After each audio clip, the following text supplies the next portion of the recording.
बुढ़ापा एक इमोशनल कहानी। जिस तरह से मृत्यु अटल है, जितनी मृत्यु सच है उतना ही सच है बुढ़ापा।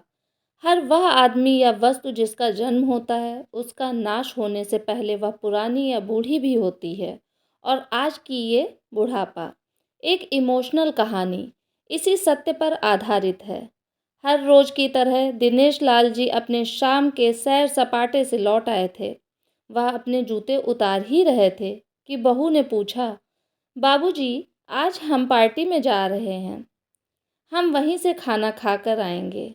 आज रात के खाने में क्या खाएंगे, बताइए। दिनेश लाल जी सोचने लगे, आज रविवार तो नहीं है और ना ही किसी की शादी है। जरूर किसी पार्टी में जा रहे होंगे। छोड़ो, मुझे क्या करना है। इस उम्र में अपने विचारों पर काबू करते हुए दिनेश लाल जी बोले, ऐसा करो बेटा, मेरे लिए 2 रोटियां बना दो, दूध के साथ। रोटियां ही खाऊंगा। बहू तुरंत बोल उठी, बाबूजी, सुबह ही जो बनाई थी उनमें से 2 रोटियां अभी भी बची हुई हैं। अगर आप बहू ने अपना वाक्य अधूरा ही रहने दिया, लेकिन दिनेश लाल जी अच्छी तरह से समझ गए कि वह क्या कहना चाहती थी। सुबह की रोटियां खाई तो गैस हो जाएगा। सुबह भी बहू ने मसाले वाली सब्जी ही बनाई थी, जिसके चलते अभी तक खट्टी डकारें आ रही हैं। और इस उम्र में पेट को संभालना मतलब किसी बिगड़े हुए बच्चे को संभालने से भी ज़्यादा कठिन काम। बाबूजी बहू से बोले, नहीं बेटा, इस उम्र में सुबह की रोटियां नहीं खा सकता। तुम्हें थोड़ी तकलीफ होगी, लेकिन मेरे लिए 2 ताज़ी रोटी बना दो। बहू को बहुत गुस्सा आया। वो गुस्से में ही बड़बड़ाते हुए उठी, अब 2 रोटियां बनाओ या 10, काम तो उतना ही बढ़ेगा। आटा गूंथो, रोटियां बनाओ, किचन और बर्तन साफ करो। इन्हें क्या है, इन्हें सिर्फ ऑर्डर देना है। काम तो मुझे करना पड़ता है ना। बस दिन रात इनकी ही सेवा करते रहो। बहू के बोल दिनेश लाल के कानों पर गड़ रहे थे। हे भगवान, सिर्फ 2 रोटियां बनाने में इतनी तकलीफ। मैंने कोई 5 पकवान तो मांगे नहीं थे। उन्हें बहुत गुस्सा आ गया, लेकिन गुस्सा वहाँ किया जाता है जहाँ कोई सुनने वाला हो। उन्होंने अपना गुस्सा निगल लिया। अब तो उन्हें जितनी जल्दी गुस्सा आ जाता था, उतनी ही जल्दी चला भी जाता था। दिनेश लाल जी को अपनी पत्नी की बहुत याद आई। निर्मला के जीते जी उन पर कभी बासी रोटी खाने की नौबत नहीं आई थी। उल्टा खाने में 10 चीज़ें और मिल जाती थी। खाने के साथ मीठा, पापड़, अचार, दही, छाछ, सलाद और पता नहीं क्या क्या। दिनेश जी को बहुत बुरा लग रहा था। रहने दो बहू, मैं सुबह की रोटी ही खा लूँगा। फिजूल में तुम्हें तकलीफ होगी, और वैसे भी तुम्हारे हाथों की रोटी बहुत मुलायम होती है। मुझे चलेगा। मेरी वजह से तुम लोगों को देर नहीं होनी चाहिए।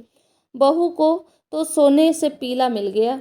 वह अपनी आवाज़ मीठी करते हुए बोली, बाबूजी, आप चाय लेंगे क्या? दिनेश लाल जी अपनी चाय पीने की इच्छा को दबाते हुए बोले, वैसे कोई खास इच्छा नहीं है चाय पीने की, मगर तुम अपने लिए बना रही हो तो मेरे लिए भी थोड़ी बना देना।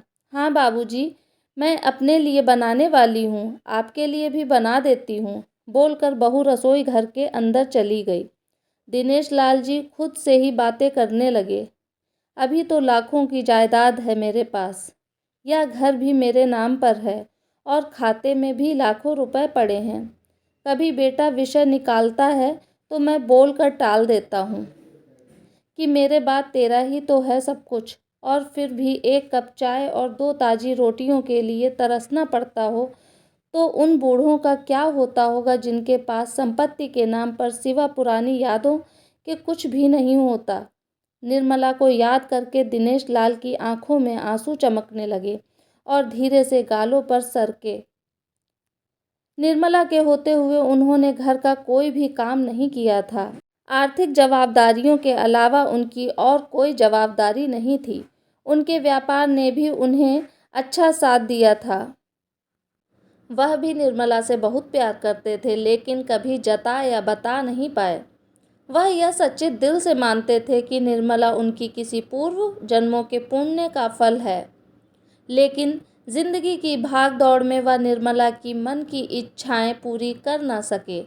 उन्हें वैष्णो देवी जाना था, लेकिन हर बार यह यात्रा अगले साल के लिए पोस्टपोन हो जाती थी। घर-बार और संसार की जिम्मेदारियां संभालते संभालते कब उनकी इच्छाएं उन्हीं के साथ चली गईं, पता ही नहीं चला। दिनेश लाल जी ने देखा उनके पोता और पोती दोनों ही स्कूल से आ गए थे। दोनों ने अपना बस्ता सोफे पर फेंका और दादाजी की तरफ दौड़कर उनके गले लगते हुए कहने लगे, चलिए ना दादाजी, खेलने चलते हैं। यही निस्वार्थ प्रेम के कुछ पल थे जिनमें दिनेश लाल जी भी बच्चों के साथ बच्चे बन जाते थे और सारे अपने दुख और यादें भूल जाते थे। वह कुछ बोल पाते उससे पहले ही बहू ने कहा, चलो छोड़ो दादाजी को, हमें पार्टी में जाना है। जल्दी से आकर तैयार हो जाओ, पापा भी आते ही होंगे। दोनों ही बच्चे दादाजी को छोड़ मम्मी की तरफ भागे। उनकी पोती 7 साल की थी और पोता 5 साल का था। दिनेश लाल जी अपनी सोच में डूबे हुए बालकनी की तरफ गए। बालकनी में धीमी ठंडी पवन में उनका स्वागत किया। बहू उनके लिए चाय बनाकर लेकर आई। बालकनी में रखी अपनी कुर्सी पर बैठकर दिनेश लाल जी घुट घुट के चाय पी रहे थे। पी क्या रहे थे, निगल रहे थे, क्योंकि चाय के नाम पर सिर्फ कम शक्कर वाला गर्म पानी था, न इलायची न अदरक। दिनेश लाल जी मन ही मन सोचने लगे, बहू के जाने के बाद आज खुद अपने हाथों से चाय बनाऊंगा, इलायची, अदरक और थोड़ी सी ज़्यादा शक्कर डालकर, और उसके साथ रोटियां खा लूँगा। रोटियों की याद आते ही उनका मुंह फिर खट्टा हो गया। चाय खत्म होने पर खाली कप लेकर वह किचन में रखने गए तो वहां देखा कि बहू और बच्चों का कप भी धोने को पड़ा था। उन्होंने अपना कप धोकर रख दिया और अपनी डायरी लेकर बालकनी में आ गए। बालकनी में बैठे बैठे उनकी नज़र सूखी हुई तुलसी के पौधे पर गई। उन्होंने एक लोटा पानी लाकर उसमें डाल दिया।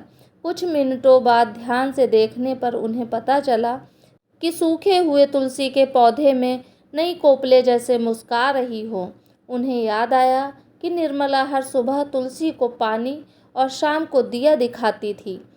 अब तो शाम को न तुलसी को न ही भगवान के मंदिर में दिया जलता है। पता नहीं कितने संस्कार, इतनी अच्छी आदतें निर्मला अपने साथ ले गई थी। दिनेश लाल आसमान की तरफ देख कर बोले, निर्मला, मुझे और इस घर को अभी तुम्हारी ज़रूरत थी। तुम क्यों हमें छोड़कर चली गईं?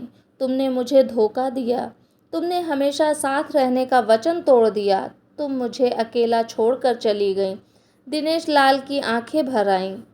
पापा, इतनी ठंडी हवाएं बह रही हैं और आप हैं कि बालकनी में बैठे हैं। अंदर आ जाइए, नहीं तो बीमार हो जाएंगे, बेटे ने दिनेश लाल जी से कहा। बेटा, बहू और पोता पोती सब तैयार होकर पार्टी के लिए निकल रहे थे। किसी ने झूठ मूठ ही मन रखने के लिए भी उनसे नहीं पूछा कि साथ चलिए। पापा, आप खाना खाकर जल्दी सो जाइएगा, हमें आने में ज़रा देर हो जाएगी। ज़्यादा देर तक जागना आपकी सेहत के लिए अच्छा नहीं है। हमारे पास घर की दूसरी चाबी है, हमारी चिंता मत कीजिए, बेटे ने जाते हुए कहा। ऐसे बोल रहे हैं जैसे मेरी सेहत की बहुत फिक्र है। कितने दिनों से बोल रहा हूँ कि डॉक्टर के पास ले चलो। बीपी बढ़ा हुआ है, शुगर भी चेक करवाना है। थोड़ा सा भी चलता हूँ तो हांफने लगता हूँ। बेटा कहता है कि बुढ़ापे में यह सब तो होता ही है, ज़्यादा भ्रम मत पालिए। वाह बेटा, बूढ़े बाप के पास बैठने के लिए थोड़ा सा भी टाइम नहीं है तेरे पास, और पार्टी के लिए टाइम ही टाइम है। ऐसे अनगिनत विचार उनके दिमाग में चल रहे थे, लेकिन फिर भी उन्होंने हाँ में सिर हिलाया। सभी पार्टी में चले गए। दिनेश लाल जी हॉल में रखे कुर्सी पर आकर बैठे। खाना खाने की अभी कोई इच्छा नहीं थी, इसलिए टीवी चालू की। आज वैलेंटाइन डे था, प्यार का दिन, इसलिए टीवी पर भी उसी के बारे में दिखा रहे थे। दिनेश लाल जी की नज़र पास में रखे अपनी पत्नी की फ्रेम पर गई, जिसने लाल कलर की साड़ी पहन रखी थी। प्यार तो उन्होंने भी खूब किया था, निर्मला जी से पूरी ज़िंदगी किया था, जी जान से किया था, लेकिन कभी बोल नहीं पाए। टीवी पर दिखा रहे थे, लोगों ने लाल कपड़े पहन रखे थे, हाथों में लाल फूलों के गुच्छे लेकर वह ग्रीटिंग कार्ड्स की खरीदी कर रहे थे। पता नहीं दिनेश लाल जी के मन में क्या आया, उन्होंने अपने पैसों का बटवा लिया और निकल पड़े। निर्मला जी की याद में चलते चलते वो एक आइसक्रीम पार्लर के पास पहुँचे। उनको श्वास चढ़ गया था, उनके श्वासों की गति तेज हो गई थी। आइसक्रीम पार्लर के पास एक कुर्सी पर वह आकर बैठे। तभी वहाँ एक छोटी बच्ची आई जो गुब्बारे बेच रही थी। बच्ची बोली, दादाजी गुब्बारे लोगे क्या? इतने ही बच्चे हैं, बिक जाएंगे तो जल्दी घर चली जाऊंगी। दिनेश लाल जी ने देखा 10-12 रंग बिरंगे गुब्बारे थे। उन्हें याद आया कि निर्मला जी को भी गुब्बारे बहुत पसंद थे, लेकिन अब गुब्बारे लेकर क्या करूं? उन्हें बच्ची की आंखों में सच्चाई और आशा दिखी। उन्होंने 200 रुपये दिए और सारे गुब्बारे खरीद लिए।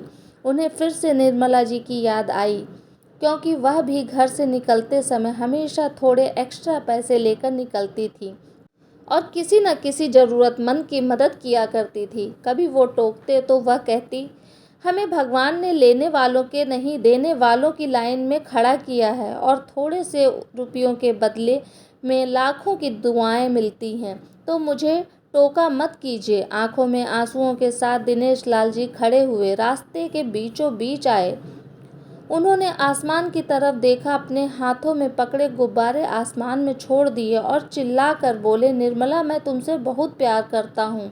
उनके सांसों की गति बढ़ गई, उनका शरीर लड़खड़ाया और ज़मीन पर धड़ से गिर पड़े। आसपास के लोगों को कुछ भी पता चल पाए उससे पहले ही दिनेश लाल जी ने इस मोह माया की दुनिया को अलविदा कह दिया। उन्हें अपनी पत्नी से मिलने की बहुत जल्दी थी। हमेशा की तरह पूरी कहानी देखने के लिए आपको धन्यवाद। यह कहानी ज़रूर आपके दिल को छू गई होगी। ऐसे ही सीधे दिलों में उतरने वाली कहानियाँ देखने के लिए मेरे चैनल को सब्सक्राइब कीजिए और पसंद आए कहानी तो लाइक कीजिए। धन्यवाद।